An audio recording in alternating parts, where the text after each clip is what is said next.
i gdje ste ljudi, dobrodošli u novi video na našem kanalu u Serbian Show i sa vama je Čepo. Danas ćemo opet raditi jedan tutorial, a to je kako napraviti server, u Minecraft. Imate razne servere, ja ću vam danas pokazati kako napraviti dva servera.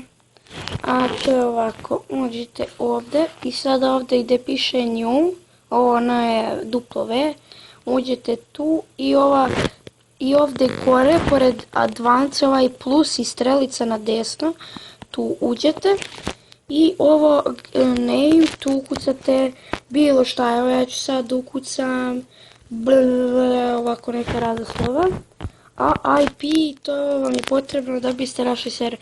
Znači prvi server koji ću vam pokazati je b1.lbsg.net.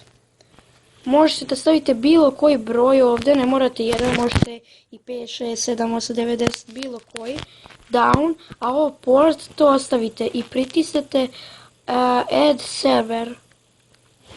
I kad izađete imate taj server, evo ga B4, kao što vidite ja imam tu 4 servera, znači isto to ukucate, evo sada ću pokazati još jedan server IP, a to vam je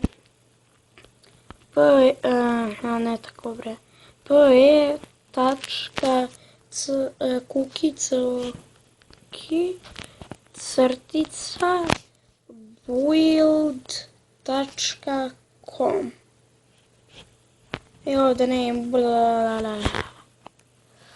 i znači ovdje su vam ti serveri, evo ja imam B3, B4, cookie build i beta.lbsg.net, na B3, B4, beta strane, sve isto, tu imate Hunger Games, The Walls, Skywars i Spliff, kako se tako kaže taj Spliff, a na Cookie Buildu imate Micro Battles, Skywars, imate Build Battle i ja mislim da imate još jednu igru, ali ne mogu da se sjetim sad kako se zove.